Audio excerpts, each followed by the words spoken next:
नमस्कार मेरे भाइयों, कैसे हैं सभी लोग? उम्मीद करता हूँ सभी लोग अच्छे होंगे, मस्त होंगे, जबरदस्त होंगे और अपने-अपने एग्ज़ाम की तैयारी में पूरी जान झोंक कर लगे होंगे। जी हाँ, मैं बात कर रहा हूँ उत्तर प्रदेश होमगार्ड भर्ती 2026 के बारे में।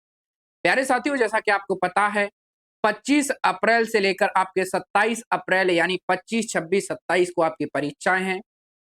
2-2 शिफ्टों में आपकी परीक्षाएँ हैं, तो उसके लिए आपके लिए क्या-क्या डॉक्यूमेंट होने चाहिए, आपको किन-किन बातों का ध्यान रखना है, क्या लेकर जाना है, क्या लेकर नहीं जाना है, ये सबसे महत्वपूर्ण है। देखो लेकर जाना ये सबको पता है, बट लेकिन क्या लेकर नहीं जाना ये सबसे महत्वपूर्ण बात होती है।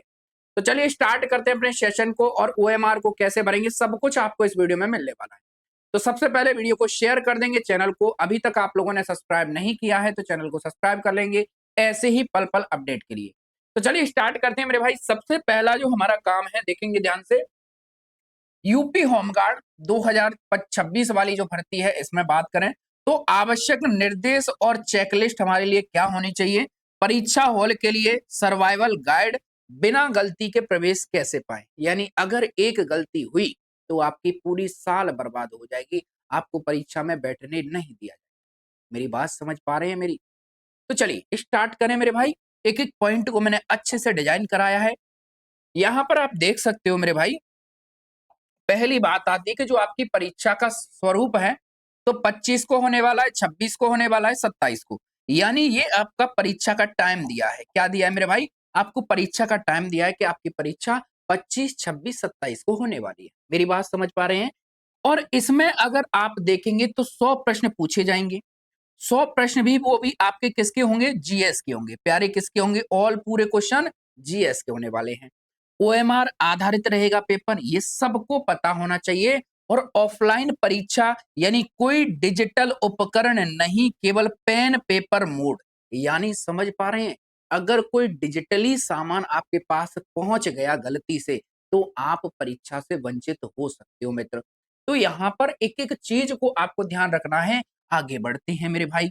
अगर हम आगे बढ़ते हैं प्यारे, तो यहाँ पर द एंट्री पास जो हमारे लिए सबसे महत्वपूर्ण है कि हमें क्या लेकर जाना चाहिए। तो फर्स्ट ऑफ ऑल अपन बात करते हैं मेरे भाई, सबसे पहला जो काम है आपको एडमिट कार्ड। जो आपका एडमिट कार्ड आपने निकाल लिया है, आज एडमिट कार्ड की लिंक एक्टिवेट हो चुकी है, आपने नहीं देखा है तो देख लेंगे, है ना भैया? तो जो एडमिट कार्ड है वो आपको लेकर जाना है। जब आप ऑनलाइन निकालते हो, प्रिंट निकलवाना है, आप मैं सजेस्ट करूंगा कि उसको कलरफुल लेकर जाएं, है ना?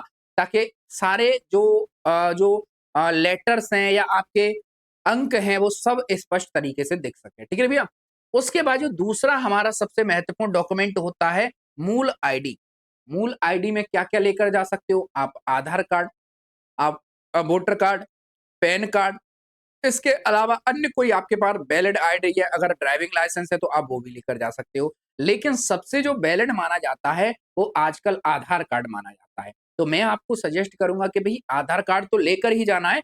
अगर आपके किसी भी डॉक्यूमेंट में अगर स्पेलिंग एरर है, कोई दिक्कत है उसमें, तो मेरे भाई अदर आईडी भी लेकर जा सकते हैं। यानी 2 आईडी आप रख कर ले जा सकते हैं। कहने का मतलब एक आईडी आपका आधार कार्ड, एक अन्य आईडी में किसी को भी लेकर जा सकते हैं। बात समझ में आई? दूसरा है मेरे भाई फोटो। देखो भाई आजकल क्या है, जितनी भी आप परीक्षाएं दे रहे हो उनमें ज्यादातर ऑनलाइन आपका फोटो होता है, यानी लाइव फोटो हो रहा है। तो जो फोटो लाइव हो रहा है तो वो तो ओरिजिनल नहीं होता होता है किसी के पास। पर लेकिन मैं आपको सजेस्ट करूंगा मेरे भाई कि आप क्या करें कि कोई भी 6 महीने पुराना, 6 महीने पुराना जो भी आपके पास फोटो हो, 6 महीने पुराना जो भी फोटो हो आप लेकर जाएंगे और 2 फोटो जरूर लेकर जाएं। देखो किसी किसी सेंटर पे मांग लेते हैं, किसी किसी सेंटर पे नहीं मांगते हैं, बट लेकिन मैं आपको सजेस्ट करूंगा कि आप फोटो 2 को लेकर जाना है। ठीक है ना? मेरी बात समझ में आई?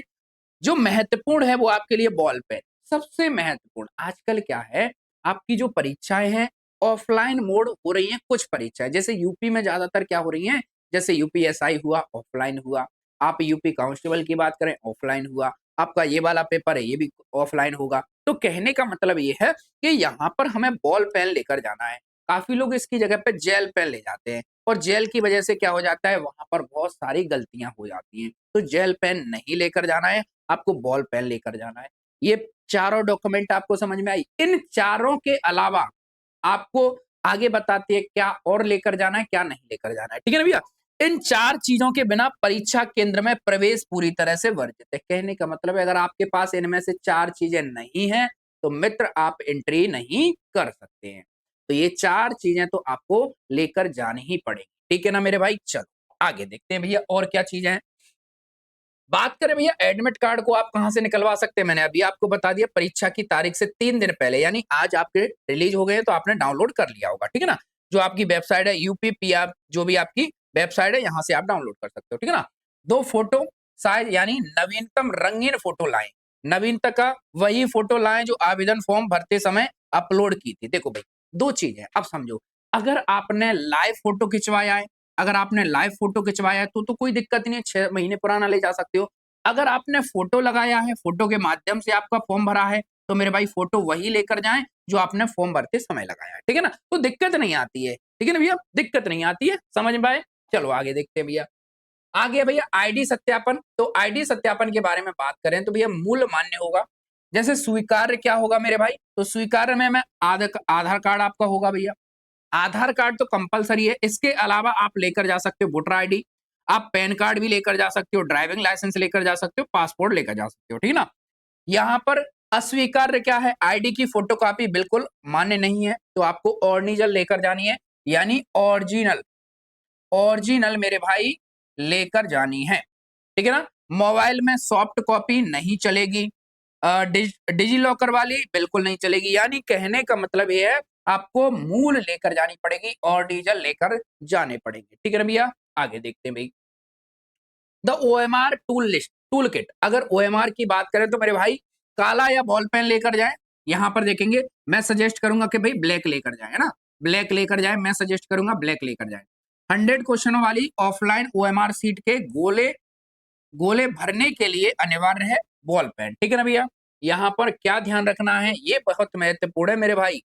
सख्त मना है व्हाइटनर, रबर या ब्लेड। मेरे भाई क्या होता है कि जब आप ऑफलाइन परीक्षा देते हैं तो आपसे गलती से किसी ओएमआर में आपने देखा होगा कि गलती से एक ओएमआर में, यानी किसी क्वेश्चन को कर रहे हो, लाइक आपने दूसरा क्वेश्चन किया, तो दूसरे क्वेश्चन में आप लोग क्या कर देते हैं कि एक गोला तो भर दिया आपने पहले, फिर गलती से दूसरा उसी लाइन में भर जाता है। तो फिर क्या करते हैं आप लोग?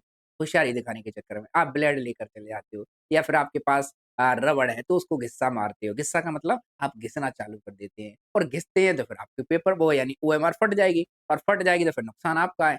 तो कहने का मतलब ये है इनकी बिल्कुल सख्त मना है और इनको आप यूज नहीं कर सकते। गलतियां सुधारने या गोले मिटाने के लिए इनका उपयोग करने पर ओएमआर मशीन सीट को रिजेक्ट कर देगी। कहने का मतलब गलती हो जाएगी, और गलती होगी तो वो ब्लर होगी, ब्लर होगी तो वो गड़बड़ करेगी, और गड़बड़ करेगी तो मशीन गड़बड़ करेगी फिर, है ना भैया? और गड़बड़ करेगी तो फिर रिजल्ट भी गड़बड़ होगा। समझ पा रहे हैं मेरी बात? चलो आगे देखो।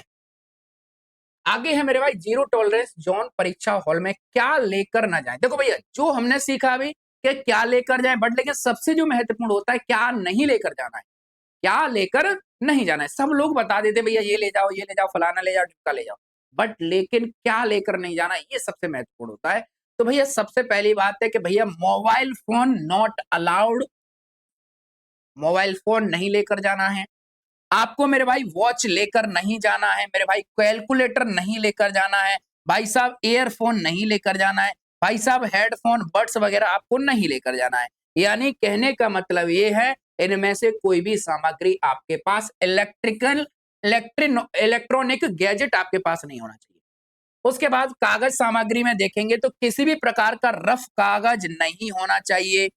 पर्ची भैया ये वाले, ये गुपचुप वाले है ना, वो कहते हैं ना पर्ची उसमें लेकर जाते हैं, कुछ लोग शर्ट में दबा के ले जाते हैं, कुछ जूतों में दबा के ले जाते हैं, तो भाई पर्ची नॉट अलाउड, है ना? पकड़ में आ गए तो भाई साहब आपको बाहर कर दिया जाएगा।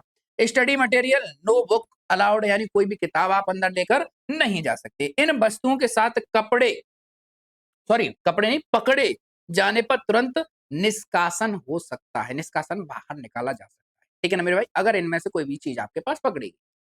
आगे देखते हैं भैया। परीक्षा के दिन की टाइमलाइन आपको पता होना चाहिए भैया, टाइमलाइन वेरी इंपॉर्टेंट। देखो सब कुछ आपके पास पता है, हमें ये लेकर जाना है, फलाना लेकर जाना है, ढिमका लेकर जाना है, बट लेकिन जब आप परीक्षा सेंटर के लिए निकलते हैं तो सबसे महत्वपूर्ण बात होती है कि आपको रास्ते का थोड़ा सा ध्यान रखना है। आपको पता है, जैसे मान लीजिए कोई बंदा है जो मेरठ का है, कोई लखनऊ का है, मान लेते हैं उसका सेंटर आगरा में पड़ा है। अब उसे आगरा के बारे में इतना नहीं पता है। उसे ये नहीं पता है कि जिस रास्ते से मैं जा रहा हूँ, क्या उस रास्ते पर कितना ट्रैफ़िक रहता है? क्या मैं उस समय जा रहा हूँ, कितना ट्रैफ़िक रहेगा? तो उसको ट्रैफ़िक का मालूम नहीं रहता है। काफ़ी ऐसे शहर देखे होंगे आपने, जहाँ ट्रैफ़िक की वजह से 2-2 3-3 घंटे क्या है, वेट करना पड़ता है उसी सड़क पर खड़े होकर।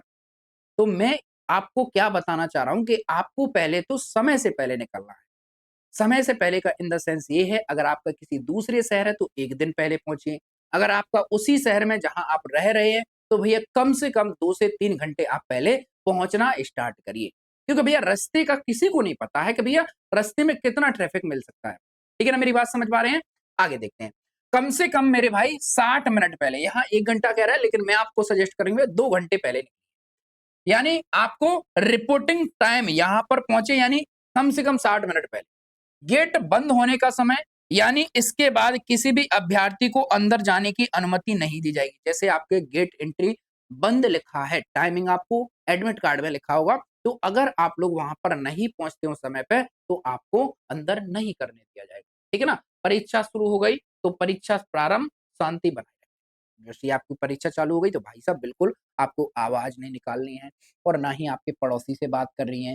सोच रहे हो कि आप पड़ोसी से बात करके आप अपने अच्छे क्वेश्चन कर लें, यानी ज़्यादा क्वेश्चन कर लें, तो ये गलतफ़हमी अभी निकाल के चले जाएँ। हो सकता है आपको वहाँ से बाहर कर दिया जाए, अगर आप ऐसी बातें करोगे वहाँ पर। ठीक है ना मेरे भाई? चलो, आगे देखते हैं भैया।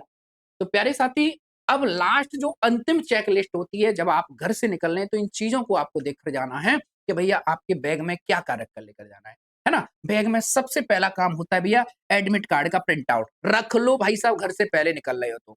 उसके बाद ओरिजिनल फोटो आईडी भाई साहब रख लो, Aadhaar card, voter card, PAN card जो भी आपके पास, पर आधार कार्ड कंपल्सरी है। 2 नवीनतम फोटो रख कर ले जाना है, काला या नीला बॉल पेन रख कर ले जाना है। क्या नहीं लेकर जाना है भैया? ध्यान रखोगे, मोबाइल, स्मार्ट वॉच, ईयरफ़ोन। हो सकता है देखो भई आप किसी दूसरे शहर में जा रहे हो तो मोबाइल की आवश्यकता होती है। तो होती है तो मेरे भाई कोई दिक्कत नहीं है, आप लेकर जा सकते हो, बट लेकिन आपको बैग वहाँ पर रखने की जगह दी जाएगी, है ना?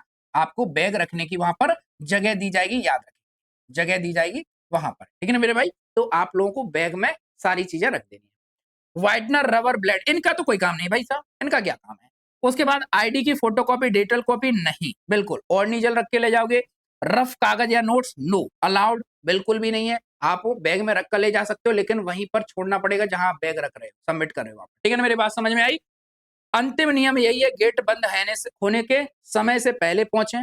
और मेरे भाई आपके पेपर के लिए बहुत बहुत शुभकामनाएं।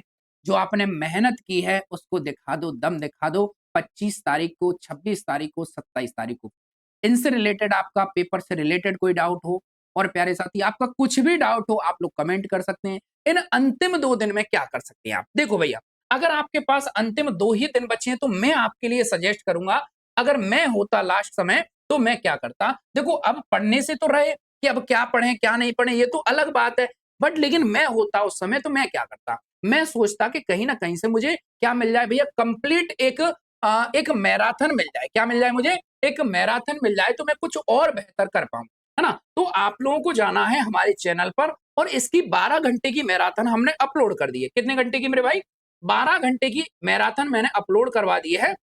ये वाली, ये वाली जो 12 घंटे की जो मैराथन है मेरे भाई, इस मैराथन को मेरे भाई देख जाना।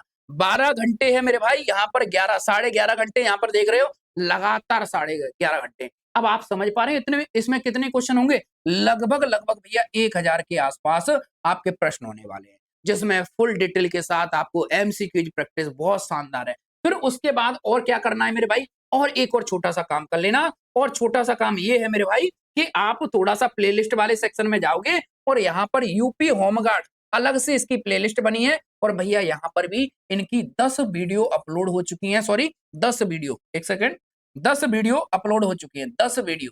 तो 10 वीडियो को देख जाओ मेरे भाई, 10 वीडियोज को देख जाओ, ये भी आपके लिए प्लस पॉइंट होने वाली है। 10 वीडियो मतलब 1000 प्रश्न, और वो 12 घंटे की मैराथन 1000 प्रश्न, यानी कुल मिलाकर मेरे भाई आपके पास कितने प्रश्न हो गए?